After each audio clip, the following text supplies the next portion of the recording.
MLC స్థానిక సంస్థల ఎన్నికల సందర్భంగా రాష్ట్ర పార్టీ అధ్యక్షులు ముఖ్యమంత్రి నారా చంద్రబాబు నాయుడు గారు ఎమ్మెల్సీ అభ్యర్థులుగా బుద్ధా వెంకన్న గారిని వైవిబి రాజేంద్ర ప్రసాద్ గారిని ఇద్దరిని అభ్యర్థులుగా రాష్ట్ర పార్టీ నిర్ణయం చేయడం జరిగింది.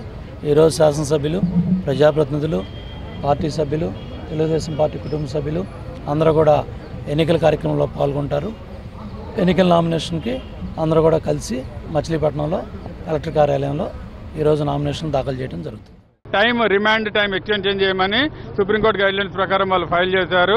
అది మెజిస్ట్రేట్ గారు 29th వరకు మళ్ళీ జ్యుడిషియల్ కస్టడీకి రిమాండ్ పంపారు. 29th రోజు ఇక్కడ వారి ముగ్గురిని కూడా ప్రొడ్యూస్ చేస్తారు. ఇన్ బిట్వీన్ మేము 2-3 days లో bail application, second bail applications